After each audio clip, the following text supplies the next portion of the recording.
Welcome to Freethought Matters. I'm Laurie Gaylor. And I'm Dan Barker. We're co-presidents of the Freedom from Religion Foundation.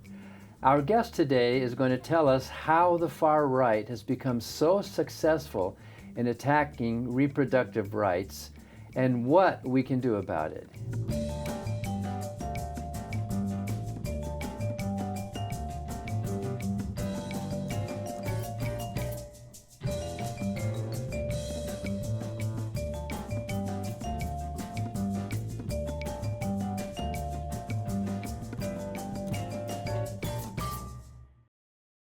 The Freedom from Religion Foundation, which produces Freethought Matters, is the nation's largest association of free thinkers. That's atheists, agnostics, and other non-believers.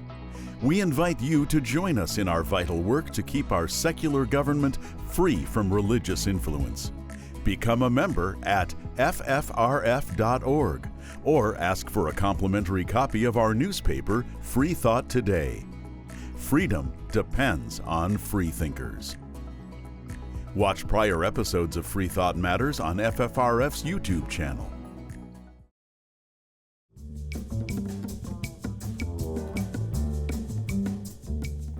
How have the anti-abortionists become so successful in attacking reproductive rights?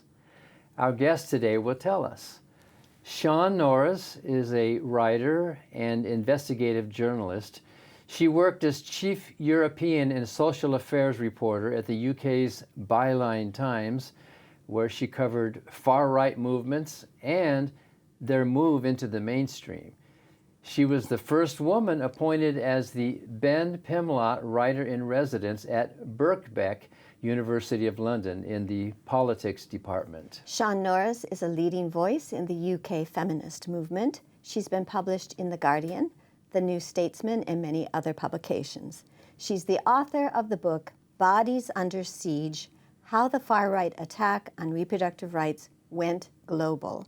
She's joining us from Bristol. Welcome to Freethought Matters. Thank you for having me. So first, Sian, we're in a huge reproductive battle in the United States, with about a third of women not living in a state where abortion is available. But you're writing from a European perspective. Can you tell us more about the current status of abortion rights in the UK and the European Union? Are abortion rights endangered there as well? So it's a complicated picture. In the UK, we have a kind of hodgepodge of abortion laws and abortion rights. In England and Wales, where I live, abortion is permitted according to the exemptions laid out in the 1967 Abortion Act. So in order to access a legal and safe abortion, you have to get the consent of two doctors who can confirm that continuing the pregnancy will be worse for a woman's mental and physical health and well-being than ending the pregnancy. And up until recently, you had to have the abortion on registered medical premises. So even if you were just taking a medical abortion, which is 2 pills, you would have to do that either at a clinic or a doctor's surgery or in a hospital. In Northern Ireland, the situation is a little bit different. So Northern Ireland was never included in the 1967 Abortion Act. And in 2019, Westminster intervened and decriminalised abortion in Northern Ireland. So now the abortion laws mean that you can get an abortion up to a certain time limit, although there are problems in that there aren't very many services for abortion in Northern Ireland. So what this means is that in Britain, you are generally able to access an abortion. You know, if you need to have an abortion, you can get one. You can go to your doctor, you can go to a clinic, you can get the consent from the 2 doctors that you need, and you can get an abortion. However, if you try and end a pregnancy outside of those exemptions in the 1967 Act, you are committing a criminal offence. And this was really brought home to us last year when in June 2023, a woman was sentenced to 28 months in prison because she had a so-called illegal abortion.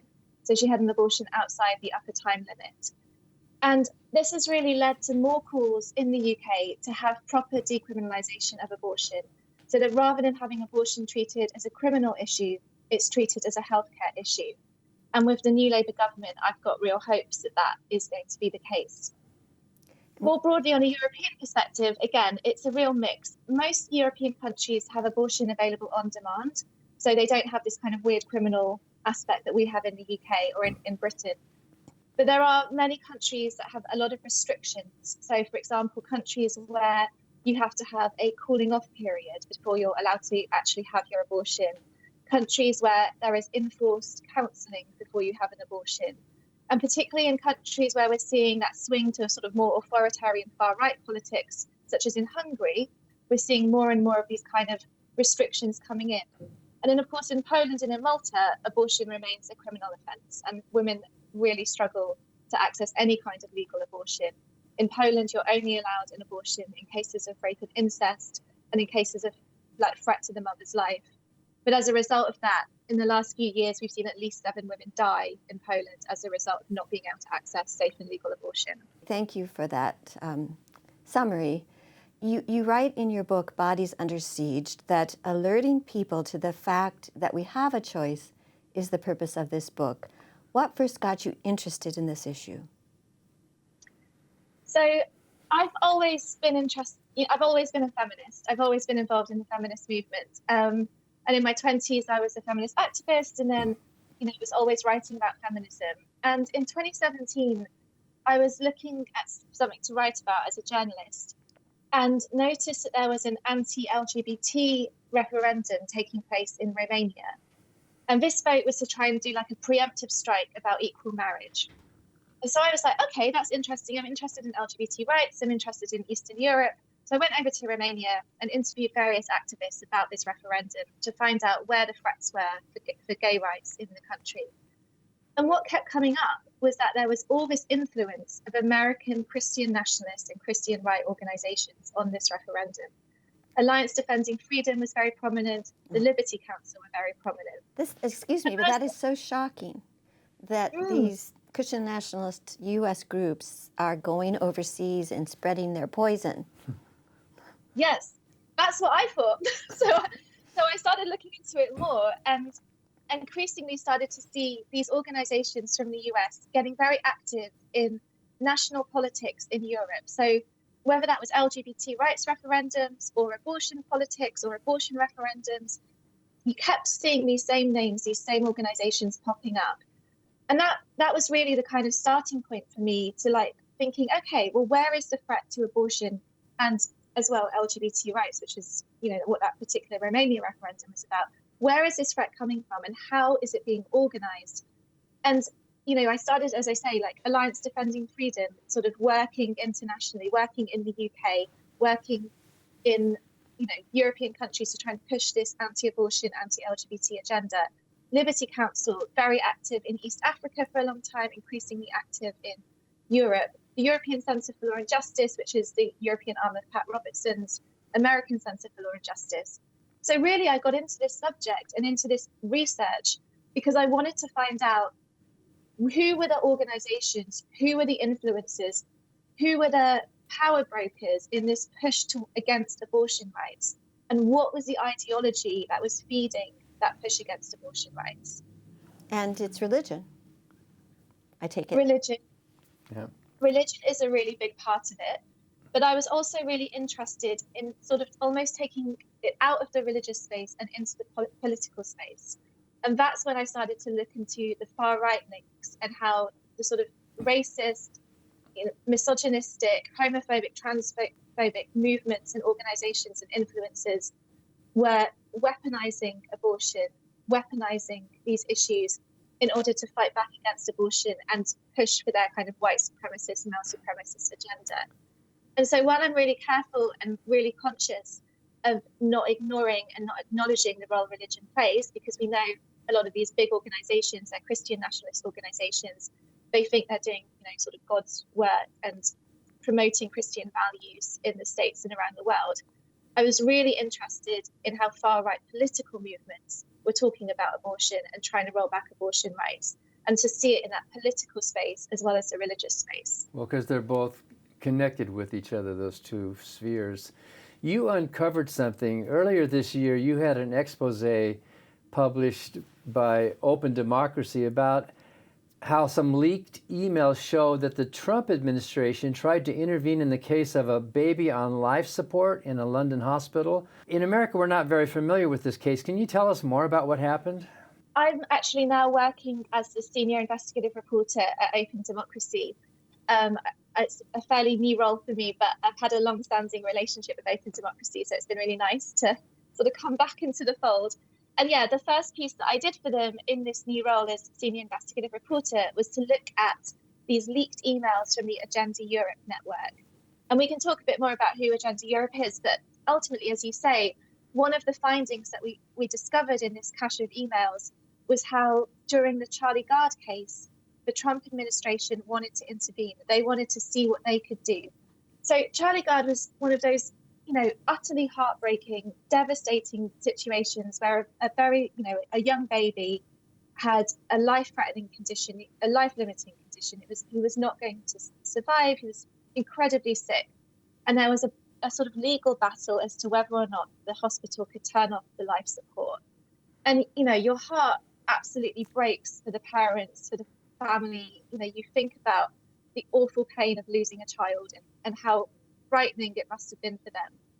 But the sort of anti-abortion, the so-called pro-life movement grabbed hold of this case.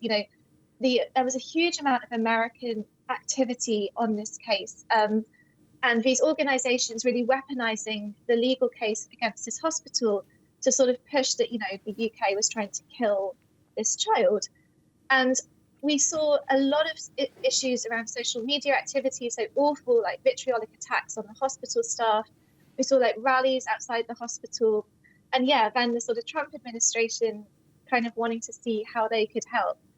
But I think what was really interesting to me in the Agenda Europe emails more broadly was how we could see US organizations and European organizations, politicians, influencers, political advisors, working together, working across borders in order to influence the abortion, life, the LGBT debate issue, whatever you want to call it, in different countries. So we saw organizations like CFAM and Family Watch International discussing with the Spanish organization Citizen Go how to strategize on these issues. We saw them thinking about how they could target LGBT and abortion rights in East Africa. And there's a real kind of daily communication between these influential individuals and organizations on what they could do to shape our ideas about abortion and LGBTQ rights and human rights more generally. You write in your book, Bodies Under Siege, that researching this book made me realize just how deeply some men hate women and how murderous the genocidal far-right beliefs are about Black and minority ethnic people. Those are strong words. Can you tell us more about that? I mean, it sort of splits into two aspects, that part of the research, the men aspect and the racism aspect. So a lot of the research I did, I remember very clearly that it was almost the sort of first piece of research I did when I started working on the book, was to look at misogynistic online subcultures, particularly the Red Pill forum, which was like this very active, misogynistic kind of community that formed online and that talked about women in really derogatory terms, and the incel community, which is this community of men who they call themselves involuntary celibates. They want to have sex with women, but women don't want to have sex with them, and they're really angry about it. And the language that is used by these men about women is so dehumanizing, so frightening. I mean, I remember when I was doing the research that I just started crying because I was just confronted with all this misogynistic hate, and tears are just running down my face as I was reading it. They talk about wanting to rape women. They talk about wanting to lock women up in, very graphic detail. And the one line that really stayed with me was someone who said, I don't really care about abortion rights, but I've learned to hate women so much, I want them to suffer. So this person who didn't have a particular opinion on abortion was like, yeah, but let's get rid of abortion rights because women deserve that. They deserve to suffer. They deserve to have their rights taken away. So it was a really eye-opening experience to see that in these kind of far-right misogynistic subcultures, the level of hatred and the level of violent fantasy towards women. In terms of the genocidal aspects of it, I think this is a really interesting and horrifying part of the kind of modern far-right ideology. So we know that the far-right is kind of organizing around this belief system called the Great Replacement, this idea that there is a white genocide against people like white people in the global north, and that's being perpetuated by the migration of brown people from the global south, and it's all being aided by feminists who are like repressing white birth rates with abortion and contraception. This is this kind of founding conspiracy theory called the Great Replacement. And the way the far right wants to defeat that is by enacting a genocide of its own. You know, they want to have what Richard Spencer called ethnic cleansing, which is, you know, forced repatriation, deportation. There's no such thing as ethical ethnic cleansing. Sorry, I got it the wrong way around. You know, it's a violent fantasy of harm, you know, of removing a population. We saw in some of the chats on far-right channels about abortion that while they were against abortion for white women, they wanted forced sterilization of Black and global majority women. And I'm sure that a lot of your listeners or your viewers will know that in the UK over the last couple of weeks, we've had these really horrific racist riots. And one of the things that happened during those riots was men dragging an Asian-looking man out of a taxi and shouting, "Kill him, kill him." And this is something that I really feel is these men are enacting a fantasy of genocide. They want to kill these people. They want to kill the minority ethnic people in their community in order to create this kind of pure nation, the pure white nation. And so while I've recognized that it's quite a strong thing to say that the far right has these genocidal fantasies, when you look at the content and when you look at their behavior, as I say, just in my country like 2 weeks ago, you can see this real violent tendency, this desire to wipe out a population. And the fact that they're so obsessed with this so-called white genocide kind of points to their wider obsession with genocide. Yeah, it's been very frightening to see that. We're speaking with journalist Sian Norris, author of Bodies Under Siege, about the global threats to reproductive rights and other rights. And we'll be back in a minute to hear more about this backlash.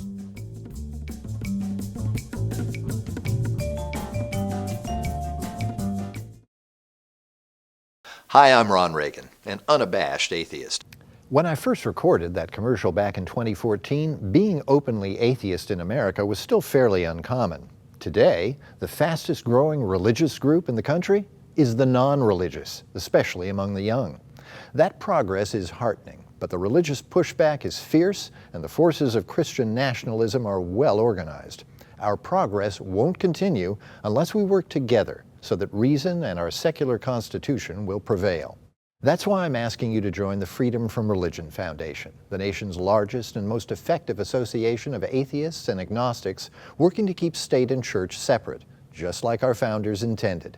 Please join the Freedom from Religion Foundation today. Ron Reagan, lifelong atheist, not afraid of burning in hell.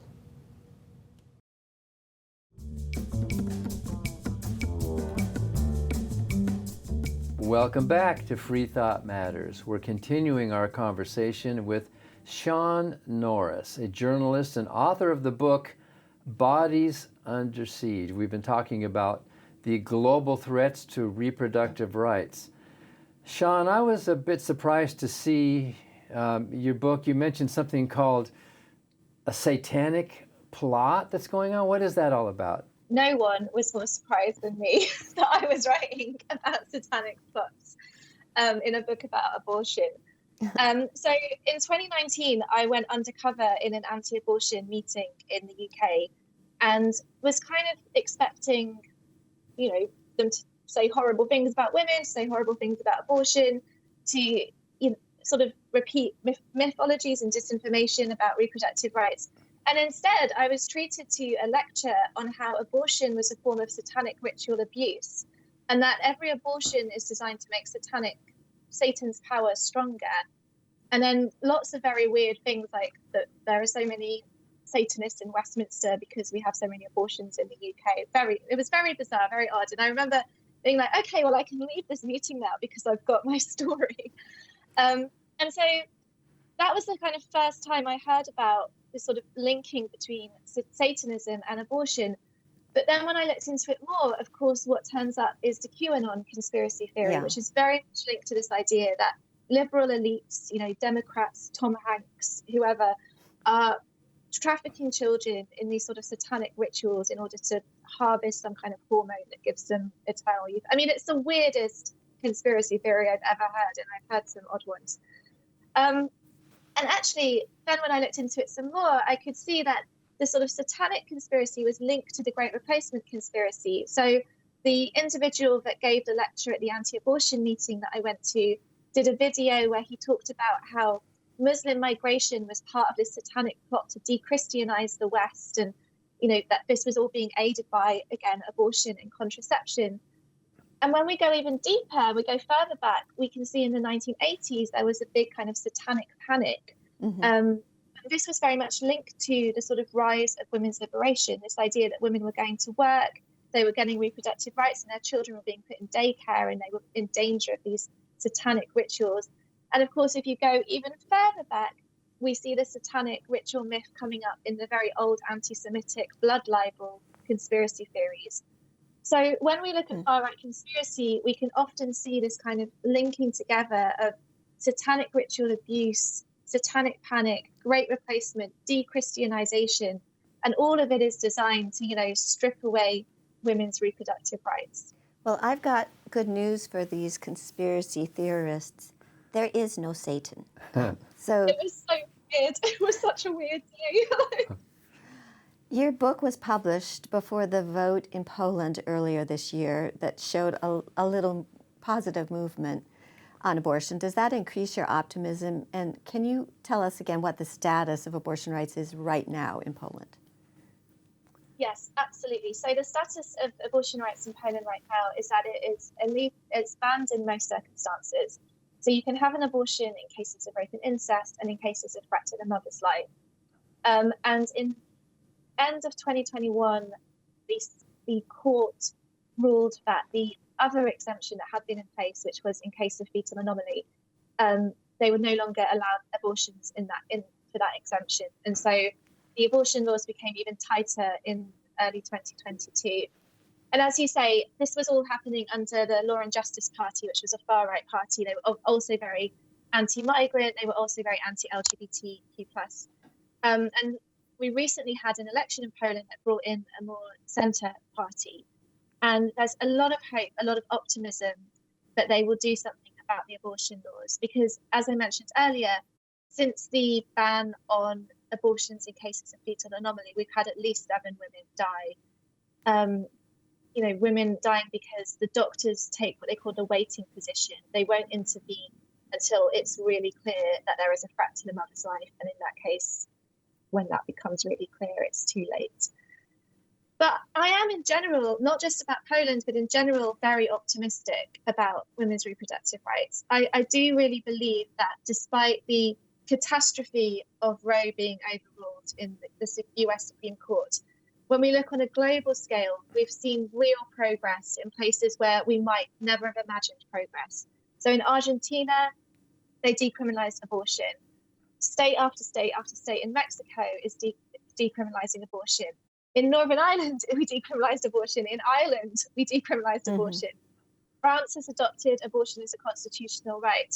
And even in countries where abortion access is incredibly restricted, so I've reported from Kenya, for example, we see really amazing, determined, vibrant activists who are supporting women and girls to access their reproductive rights within the confines of the law and really lobbying for change. And so when I look around, I do have a lot of fear. I mean, I wrote this book from a position of we need to wake up to the threat that is here. We need to understand that abortion rights are not settled, that there is a constant push against women's abortion rights. But I also feel that when we look at the energy of activists, when we look at really fantastic law changes happening around the world, when we look at, that real backlash against the backlash. You know, when Roe was overruled, it did wake people up to be like, right, we have to fight. There is a lot of hope, there is a lot of optimism, and we have to really maintain that, because the best way to destroy any human rights is by despair. Yeah, very true. Just one more quick question. Immigration is such a huge issue in the UK and the EU, as well as the United States. How are women's rights and migrant rights related to the far-right agenda? So I think they're really inextricably related. The far-right has been very clever in the UK at weaponizing the issue of men's violence against women to recruit members and to further its agenda. So they attack migrant people in, saying that migrant people are a threat to women, they're a threat to girls, that they're grooming gangs, they're raping our children. And of course, there are always going to be cases where that has happened. Obviously there are situations where a migrant person, a migrant man, or a person from immigrant background has committed violent crimes against women, but so do white men. And so I think the ways in which the far right is using women's rights, using the language of feminism, even using the language of anti-violence movements in order to whip up hatred of migrant people is incredibly troubling and incredibly dangerous. And that is what we've seen in the UK over the last couple of weeks. These riots followed a really horrific killing of 3 little girls by someone who was born in Cardiff but of Rwandan heritage. And this disinformation went round that the killer was a Muslim man who'd come to the UK on a small boat. And this kind of lit this touch paper of far-right hatred, but using ideas about women and using the very real issue of men's violence against women and girls as their sort of reason for starting these riots. And as a feminist movement, we absolutely have to give no ground on that. We must fight for migrant rights, and we must fight for migrant women's rights, because the situation for migrant women in the UK is really, really poor. And we cannot let the far right weaponize our fight for safety, our fight for an end to male violence, to whip up their own hatred and to whip up their own support. Well, thank you so much, Sian Norris, for joining us today. You've given us a lot of information, but also a lot of hope. Good. We should have hope. The book is called Bodies Under Siege. And thank you for watching Freethought Matters. Because free thought matters.